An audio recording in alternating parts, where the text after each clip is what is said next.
اگر یہ نہیں ہے، کوئی وطن پرست ہے، وطن کی محبت کی وجہ سے کوئی نیک کام کر رہا ہے، اس کا وہ کام وطن پرستی کے کھاتے میں جائے گا، خدا پرستی کے کھاتے میں نہیں جائے گا۔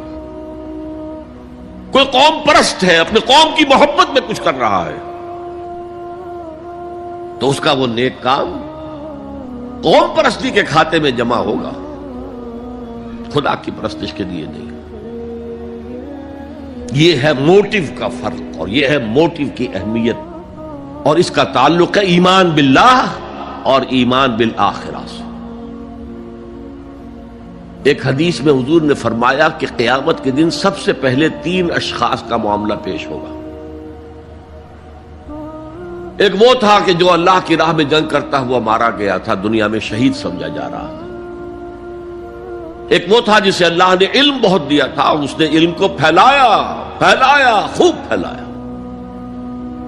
اور ایک وہ جس کے پاس جس کو اللہ نے بہت دولت دی تھی، اور اس نے دولت جو ہے نیکی کے کاموں میں، بھلائی کے کاموں میں، غرباء، یتامى، مساکین کے لیے خرچ کیا۔ اب اللہ پوچھے گا ان شہید صاحب سے کہ دیکھو میں نے تمہیں صحت دی تھی، جسمانی قوت دی تھی، تم نے کیا کیا؟ وہ کہے گا اے اللہ میں نے تیرے لیے قتال کیا اور اپنی جان دے دی۔ اللہ فرمائے گا کذبت، تو نے جھوٹ بولا، انک قد قاتلت لأن یقال جریء، تو نے تو یہ جنگ میں حصہ لیا تھا اس لیے کہ تیری شجاعت کا ڈنکا بج جائے، تیری جرأت کی شہرت ہو جائے۔ وقد قیلا، وہ کہا جا چکا، اب یہاں تمہارے لیے کچھ نہیں ہے۔ اور فرشتوں کو حکم ہوگا اور اوندھے منہ گھسیٹتے ہوئے اس کو جہنم میں ڈال دیں۔ یہی حشر ہوگا اس عالم کا، تو نے وہ نیکی کا کام کیا تھا، لأن یقال عالم، کہا جا چکا دنیا میں، ڈنکا بج چکا تمہاری شہرت کا۔ اب اس میں نوٹ کیجئے، اگر کسی عالم کے علم کا ڈنکا بج جائے، اس کی اپنی نیت وہ نہیں تھی تو اس کے اندر کوئی خرابی نہیں ہے۔ یہاں معاملہ نیت کا ہے۔ اگر نیت یہ ہو کہ میرے علم کی شہرت ہو جائے، میرے ہاتھ چومے جائیں، مجھے نذرانے پیش کیے جائیں، تو پھر وہی حشر اس کا ہوگا کہ اوندھے منہ گھسیٹ کر جہنم میں ڈال دیا جائے۔ یہی حشر اس سخی کا ہوگا جس نے سخاوت کی تھی، جس کی سخاوت کے ڈنکے بج گئے تھے، اس کا بھی یہی حشر ہوگا۔ تو انما الاعمال بالنیات، اور یہاں نیکی کی بحث میں سب سے پہلے ولکن البر بر من آمن باللہ والیوم الآخر۔ اب جو والملائکۃ والکتاب والنبیین، ان تینوں کو جمع کر لیجئے، اس سے مراد ہے نبوت اور رسالت۔ ملائکہ وحی کا ذریعہ ہیں جو انبیاء تک لے کر آتے رہے۔ اس وحی کا جو ریکارڈ مرتب ہوا وہ کتابیں ہیں، اور جن پر وہ وحی آئی وہ نبی ہیں۔ ان تینوں کو جمع کر لیجئے، رسالت، ایمان باللہ، ایمان بالآخرہ، اور ایمان بالرسالت۔ اب اس کا تعلق کیا ہے نیکی کے ساتھ؟ یہ ذرا گہری بات ہے۔ دیکھیے نیکی کا جذبہ بھی، جو انسان کے پیشنز ہوتے ہیں وہ اندھے بہرے ہوتے ہیں۔ پیشنز، جذبات، نیکی بھی ایک جذبہ ہے۔ کبھی یہ جذبہ حد اعتدال سے تجاوز کر کے بدی بنا دیتا ہے۔ جیسے رہبانیت، ترک دنیا، شادی نہیں کروں گا، گھر گھرستی کا بکھیڑا مول نہیں لوں گا، بس اللہ سے لو لگاؤں گا۔ ظاہر بات ہے جس نے بھی فیصلہ کیا نیکی کے جذبے کے تحت کیا نا، لیکن اس کا جو نتیجہ نکلا اکثر و بیشتر پھر حرام کاری ہوئی۔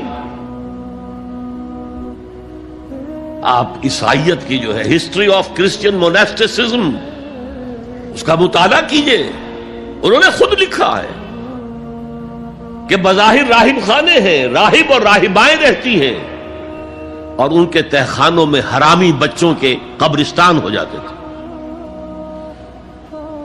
یہ نیکی کے جذبے نے بدی کو جنم دیا ہے۔ حضور کے ساتھ ایسا ہوا. 3 اشخاص آئے, انہوں نے حضور کی ازواج مطہرات سے معلوم کیا آپ رات کو کتنا وقت نماز میں لگاتے ہیں, آپ مہینے میں کتنے نفلی روزے رکھتے ہیں. اب جو کچھ انہیں بتایا گیا, حضور کی زندگی کھلی کتاب تھی, بتا دیا گیا اتنا عرصہ جو ہے آپ رات کو تہجد پڑھتے ہیں, بتا دیا گیا مہینے میں اتنے روزے رکھتے ہیں. انہوں نے اسے کم سمجھا, فتقالوہا, قلیل سمجھا کہ یہ تو زیادہ نہیں ہے, ہمارا تو خیال تھا کہ آپ ساری رات ہی کھڑے رہتے ہوں. لیکن اپنے دل کو مطمئن کرنے کے لیے کہ حضور کی کہیں توہین بھی نہ ہو جائے, کہا جی انہیں تو ضرورت نہیں ہے, وہ تو معصوم ہی ہے, ان کی خطائیں اول تو ہوتی نہیں, اگر کوئی ہے بھی تو اللہ نے کہہ دیا قد غفر اللہ لک ذنبک ما تقدم منها وما تاخر, اللہ نے تو معاف کر دی اگلے پچھلے سارے گناہ, میرے لیے یہ کافی نہیں ہے. ایک نے کہا میں پوری رات عبادت کروں گا, اپنی کمر بستر سے نہیں لگاؤں. دوسرے نے کہا کہ میں ہمیشہ ہر روز روزہ رکھوں گا, کبھی افطار نہیں کروں گا. تیسرے نے کہا میں کوئی شادی بیاہ نہیں کروں گا, یہ کھکیڑ میں نہیں پڑھوں گا میں. حضور کو خبر ہو گئی, آپ نے طلب فرمایا اور غصے کے انداز میں وہ الفاظ کہے کہ جو حضور سے بالکل متوقع نہیں ہے. واللہ انی لاتقاکم واخشاکم, خدا کی قسم میں تم سب سے زیادہ متقی ہوں اور سب سے زیادہ اللہ سے ڈرنے والا ہوں. لیکن میرا طریق یہ ہے کہ میں رات کو سوتا بھی ہوں اور نماز بھی پڑھتا ہوں, میں روزہ رکھتا بھی ہوں, ناغہ بھی کرتا ہوں, میں نے شادیاں کی ہیں, متعدد ازواج میرے گھروں میں ہیں.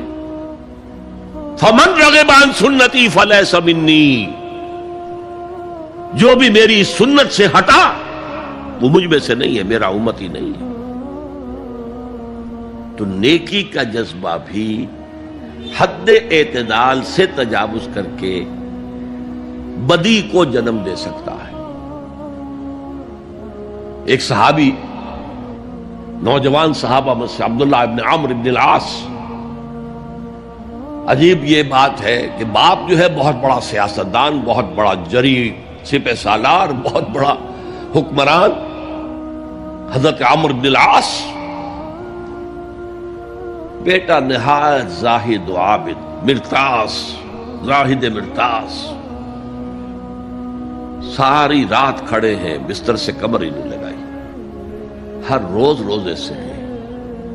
یہ خبر دی گئی حضور کو تو آپ نے طلب فرمایا یا عبداللہ اولم اخبر انک تقوم اللیل وتصوم النہار, ہے عبداللہ مجھے یہ خبر نہیں دی گئی ہے, یعنی یہ بات جو ہے صحیح ہے کہ نہیں کہ تم ساری رات عبادت کرتے ہو, ہر روز روزہ رکھتے ہو.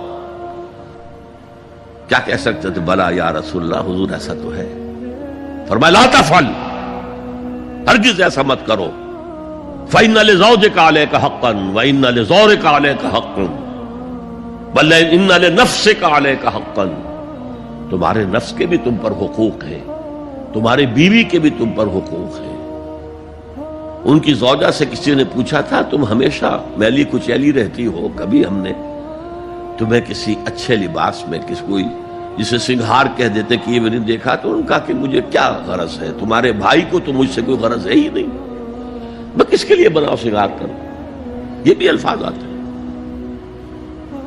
فرمایا ہرگز مت کرو. میں تو کرتا ہوں, میں روزے بھی رکھتا ہوں لیکن نہیں بھی رکھتا, میں نماز پڑھتا ہوں لیکن سوتا بھی ہوں, میری بیویاں ہیں متعدد, تو میری سنت اگر تم نے چھوڑ دی تو تمہارا مجھ سے کوئی تعلق نہیں ہوگا. اس کا مطلب کیا ہوا, تو سم اپ, نیکی کا ایک ماڈل بھی سامنے رہنا چاہیے جس میں توازن ہو, اعتدال. انبیاء وہ توازن پیش کرتے ہیں اپنے کردار اور شخصیت کے ذریعے سے.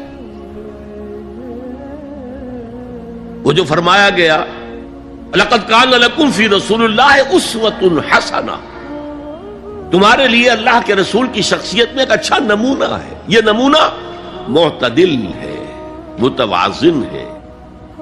حضرت عائشہ فرماتی ہیں حضور ہمارے مابین تشریف فرما ہوتے تھے، پیار اور محبت کی باتیں بھی ہوتی تھیں۔ حضور ہمارے ہاں کے جو ذرا زیادہ دیندار، جنہیں زیادہ مسالہ لگ جاتا ہے، وہ کرخت مزاج کے، گھروں میں بھی معلوم ہوا داخل کیا ہوا قیامت آ گئی ہے، تو اس طرح کا نہیں تھا معاملہ، اپنی بیویوں کی دل جوئی، ان سے محبت اور پیار کی باتیں۔ لیکن حضرت عائشہ فرماتی ہے کہ ہمارے درمیان بیٹھے ہوتے تھے اور پیار و محبت کی گفتگو ہو رہی ہوتی تھی، اذان کی آواز آتے ہی ایسے ہی اٹھ کر چل دیتے تھے جیسے ہمیں جانتے بھی نہیں کہ ہم کون ہیں۔ یہ توازن پیدا کرو، ترک دنیا نہیں، دنیا میں رہو اور پھر وہ کردار پیش کرو جو محمد نے پیش کیا صلی اللہ علیہ وسلم اور آپ کے صحابہ نے پیش کیا۔ دنیا میں رہتے ہوئے ترک دنیا اس معنی میں دنیا مقصود نہ بن جائے، مطلوب نہ بن جائے۔ لا مقصود الا اللہ، لا مطلوب الا اللہ، لا محبوب الا اللہ۔ تو یہ ہے اس نیکی کی بحث میں ایمان بالرسالت کا معاملہ۔ اب آگے چلتے ہیں۔ وَآتَى الْمَالَ عَلَىٰ حُبِّهِ، اور دیتا ہے وہ اپنا مال، یا دیا اس نے اپنا مال اس مال کی محبت کے باوجود، علی الرغم۔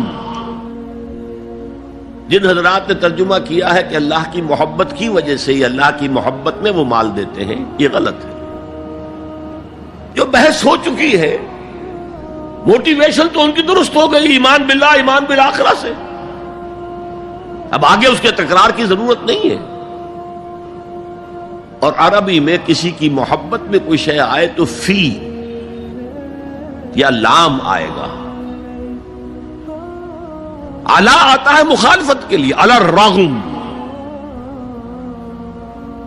مال محبوب ہے، کس کو نہیں ہے؟ زین للناس حب الشہوات من النساء والبنین والقناطر المقنطرۃ من الذهب والفضة والخیل المسومۃ والانعام والحرث۔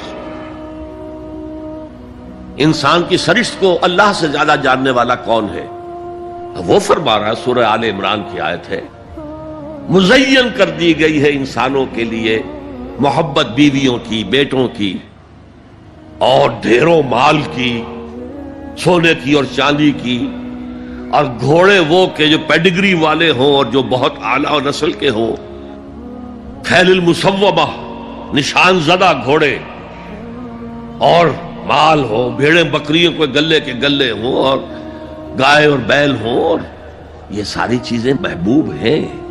اس محبت کے خلاف عمل کرتے ہوئے مال خرچ کرنا تبھی تو مجاہدہ ہے۔ تو جیسے اردو میں ہم علی الرغم کہتے ہیں، علی الرغم، باوجود اس کی محبت کے وہ خرچ کرتے ہیں۔ اب یہاں جو اصل نوٹ کرنے کا نقطہ ہے وہ کیا ہے؟